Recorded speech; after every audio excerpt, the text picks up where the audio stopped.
Begini, apakah semua orang yang puasa bisa mendapatkan 4 kemuliaan tadi atau tidak? Ini poinnya.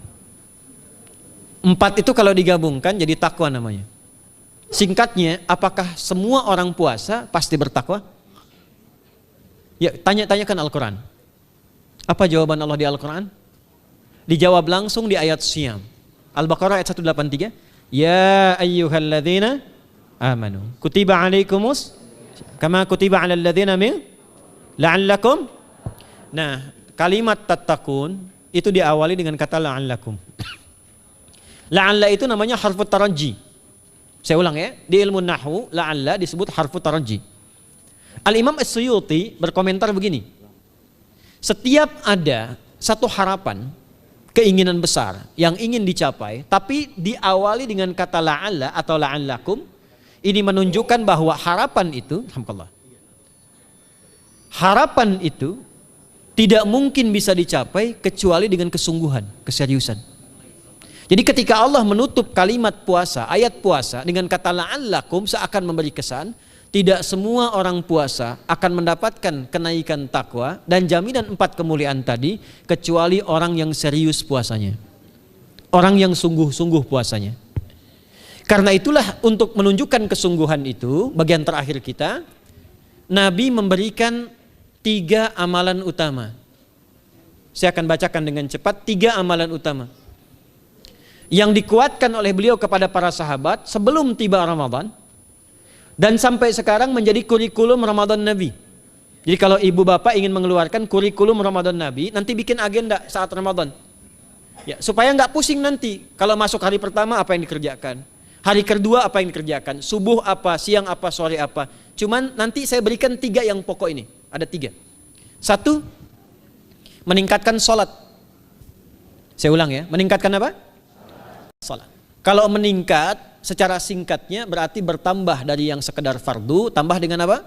Sunnah. Maka dari sekarang keluarkan semua jenis sholat-sholat sunnah. Keluarkan dari sekarang apa saja, siang dan malamnya. Yang rawatib ada berapa rawatib?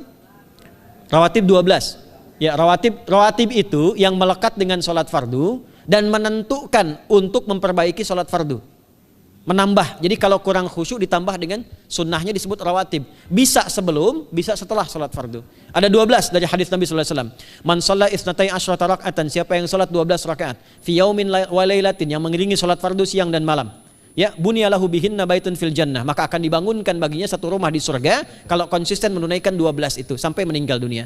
Sahabat yang mendengar itu mengatakan kompak semuanya, sejak mendengar hadis itu kami usahakan istiqomah sampai meninggal tidak meninggalkannya.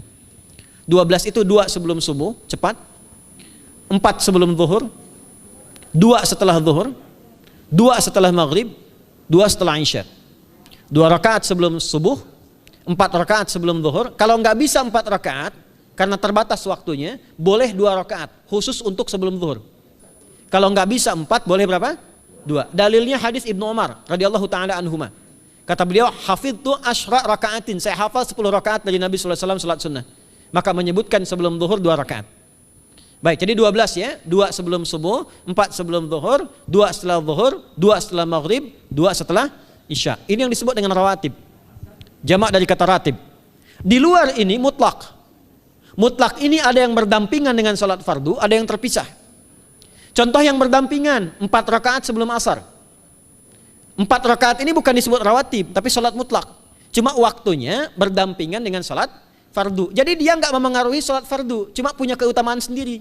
Apa keutamaannya? Hadis Ibnu Umar radhiyallahu taala anhuma, ketika beliau menyampaikan qala Nabi sallallahu alaihi wasallam rahimallahu ra'an shalla qabla al-asri arba'an. Allah akan menambahkan rahmat pada orang yang terbiasa sholat 4 rakaat sunnah sebelum sholat asar. Jelas ya?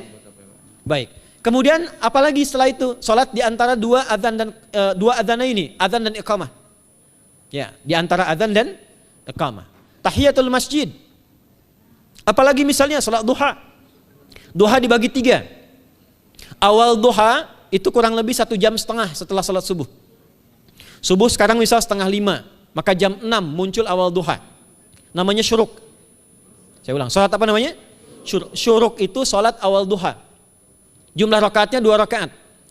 Man shalal ghadata fil jama'ati thumma yaqudu yadhkurullah subhanahu wa ta'ala fa yusalli rak'ataini fakana alaihi ka ajri umratin wa hajjin, ya ka ajri ummatin wa hajjin tamatan. Siapa yang salat subuh 2 rakaat dengan berjamaah, ya, dan umumnya kalau berjamaah bisa ke masjid di masjid. Kalau tak mampu ke masjid tunaikan di rumahnya. Setelah itu tidak beranjak dulu, dia duduk untuk berzikir kepada Allah. Zikir itu bisa baca Quran. Quran surah 15 ayat 9 itu Quran disebut dengan zikir. Quran surah 54 ayat 17, 22, 32, 40 itu Quran disebut dengan zikir. Bisa baca Quran, bisa berdoa. Doa disebut dengan zikir. Quran surah ke-7 ayat 205. Ya. Bisa dengan apa lagi? Bertafakur, ya, mengaji, ta'lim, itu disebut dengan zikir. Ali Imran ayat 190 191. Alladzina yadhkuruna Allaha qiyaman wa qu'udan wa 'ala junubihim wa yatafakkaruna fi khalqis samawati wal ard, ya, disebut dengan zikir. Bisa bertasbih. Zikir pagi petang, kalimat-kalimat thayyibah, ada itu di Quran surah keempat ayat 103. Jadi habis salat subuh zikir dulu. Doa dulu, zikir dulu, belajar dulu, tafsir dulu. Setelah itu muncul syuruk. Perjalanannya disebut isyraq, melewati masyrik, 1 tombak bayangan, dia salat 2 rakaat, itu pahala salatnya senilai haji dan umrah. Sempurna. Bukan sudah haji, bukan. Mau kemana? Ibu mau haji dulu? Tidak. Ya, hajinya nanti bulan Dzulhijjah. Tapi senilai haji dan umrah itu 2 rakaat. Awal duha disebut apa? Syuruk. Pertengahan duha sekitar jam 9 jam 10. Jumlahnya 2 sampai 4 rakaat. Ya, 2 sampai 4 rakaat. Apa fungsinya? 1, mengganti seluruh zikir yang ada dalam tubuh kita. Mata berzikir, telinga berzikir, lisan berzikir, bisa diganti dengan 2 rakaat duha. Itu waktunya pertengahan duha. Kurang lebih dari jam 8, 9, 10 lah, kurang lebih 3 jam itu, ya. Yang kedua, bisa menghambat atau menghentikan, menahan satu musibah umum. Misal ada kebanjiran nih atau macet nih. Orang-orang kena macet. Bapak yang biasa sholat duha pertengahan itu tiba-tiba ditolong oleh Allah, dibebaskan. Tiba-tiba ada orang datang, Pak lewat sini di sana macet. Atau dibimbing ada kontraflow. Itu manfaatnya duha tuh. Yang pertengahan. Yang terakhir adalah akhir duha. Sekitar jam 10 sampai jam 11 menjelang ke zuhur. Ya, akhir duha itu jumlahnya dari 2 bisa 4 sampai 8 rakaat. Di antara manfaatnya bisa mempermudah datangnya rizki dengan izin Allah Subhanahu wa taala ketika ikhtiar. Itu duha. Nanti ke malamnya silahkan tahajud, tingkatkan tarawihnya sampai ditutup dengan witir. Itu salat. 2 yang terakhir saya cepat, 2 yang terakhir adalah banyak berinteraksi dengan Al-Qur'an. Ada 3 caranya. 1, banyak membaca. Itu namanya qiraah. Silahkan Bapak Ibu siapkan dari sekarang, targetnya khatam misalnya 1 kali berapa juz? 30 juz. Kalau mau gampang bagi 30, berarti 1 hari berapa? 1 juz. Paling gampang lagi, supaya nggak capek ngajinya, supaya nggak capek, bagi 1 juz 5 waktu sholat. Contoh, juz pertama itu Al-Baqarah plus Al-Fatihah. Al-Fatihah saya nggak hitung lah karena sudah hafal ya. Al-Baqarah itu 141 ayat, juz pertama. Bagi 5, 28. Jadi setiap ketemu waktu sholat, bagi 2 lagi, 28 bagi 2 berapa? 14. Sebelum sholat baca 14 ayat, setelah sholat baca 14 ayat. Itu 14 ayat tuh paling-paling nggak nyampe 5 menit Bu, Pak. Kalau investasi 10 menit setiap waktu sholat, bagi 2 kita baca 14 ayat, itu insya Allah selesai Ramadan khatam Quran. Itu udah rumus. Ya, tidak cukup dengan amin, siapkan dari sekarang. Siapkan. Ya. Kemudian mengkaji, kajian, tilawah. Itu tilawah itu di hadis Muslim pahalanya banyak. Ya, majtama'a qaumun fi baitin min buyutillahi. Ya, kita ngajinya Quran hadis ya, biar ya, lebih kuat dalilnya. Majtama'a qaumun fi baitin min buyutillahi yatluna kitaballahi wa yatadarasuna fima bainahum. Ya, siapa yang bisa tilawah Quran, ngaji, tafsir, keluarkan misalnya untuk Ramadan 10 hari saya pengen tahu Al-Fatihah. Itu ketika dilakukan punya 4 keutamaan. 1, ghasyiyatuhum rahmah. Selama ngaji rahmat Allah dibentangkan. Kalau pengen doa cepat dikabulkan, kalau istighfar diampuni. Yang kedua, awas ini nazalat alaihimus sakinah, diberikan ketenangan dalam jiwa. Bapak Ibu pengen di rumah tangga nyari sakinah, isi dengan Quran di rumah. Amalan terakhir infak. Ya, hadisnya dari Ibnu Abbas, Ibnu Abbas radhiyallahu taala anhuma, qala, ya, beliau mengatakan kana Nabi sallallahu alaihi wasallam ajwadan nas wa ajwadu ma yakunu fi Ramadan. Adalah Nabi sallallahu alaihi wasallam itu orang yang sangat luar biasa dermawan dan lembut. Dan bertambah dermawan lagi ketika tiba Ramadan. Apa yang dilakukan Nabi? Mensupport sahabat, siapapun yang punya anggaran untuk infak, disiapkan sebelum Ramadan. Jangan berpikir banyak Bu. Yang penting ada anggaran, 30.000 nggak ada masalah. Setiap hari 1.000, tidak harus uang, makanan. Pernah dengar hadis ini nggak? Siapa yang memfasilitasi bukaan orang puasa walaupun dengan sebiji kurma dan sehirup air, maka dia mendapatkan pahala seperti orang puasa itu tanpa dikurangi sedikit pun. Ada? Hadisnya sahih di At-Tirmidzi. Tapi bukan berarti nyari kurma ke Tanah Abang setiap hari satu.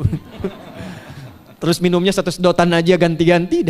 Ya, maksudnya apa? Yang paling minimal kita bisa keluarkan. Itu pahalanya 700 kali lipat dikali 10. Paling standar. 700 kali itu standar biasa di hari ini. Dalilnya Al-Baqarah ayat 261 yang dibacakan Adinda tadi kita itu. Ramadan kali 10 lagi. Maka dari itu disiapkan dari sekarang untuk infak. Kalau kami di desa itu, ibu saya selalu kalau Ramadan itu RT-nya setiap rumah. Ini untuk bukaan hari ini rumah A, rumah B, rumah C. Bukaan besok rumah A, rumah B, rumah C. Boleh tuh di PWM Pak dipraktikkan. Ya, misalnya anggota perserikatan siapa dikasih kesempatan. Mungkin nanti yang lain kurmanya, yang ini misalnya jeruknya, yang ini ininya. Setiap ada bukaan ya kirim ke yatimnya, ya kemudian ke pondok-pondok asuhan Muhammadiyah yang tadi disebutkan sekian ribu itu, cari pahala. Ya, saya kira itu yang bisa saya sampaikan sampai dengan batas waktu yang diberikan. Semoga bermanfaat dan semoga Allah Subhanahu wa taala memberikan kemuliaan kepada kita semua, kesehatan, dan saya yang terakhir saya ingin sampaikan doa penting. Tolong hafalkan doa ini. Dan ini doa yang diajarkan Nabi menjelang Ramadan. Supaya mendapatkan kesehatan, kekuatan, keselamatan untuk beribadah saat Ramadan. Hadisnya di At-Tirmidzi nomor hadis 3254. Qala, langsung saja qala Nabi sallallahu alaihi wasallam. Allahumma ahillahu alaina bil yumni wal iman wassalamati wal islam rabbi wa rabbuka Allah. Nah, itu tolong nanti dihafalkan, tadi sudah direkam, dibimbing. Nanti ketika ditetapkan masuk awal Ramadan, bacakan itu. Ya Allah, anugerahkan awal Ramadan kepada kami dengan ketenangan, kedamaian, kekuatan iman, keselamatan, sehat, nggak sakit sampai selesai puasanya, diberikan kekuatan untuk ibadah dalam keislaman dan diikhlaskan hanya karena Allah Subhanahu wa taala. Subhanakallahumma wa bihamdika nasyhadu an la ilaha illa anta nastaghfiruka wa natubu ilaik wa akhiru da'wana anil hamdulillahi rabbil alamin wal 'afu minkum fastabiqul khairat. Assalamualaikum warahmatullahi wabarakatuh.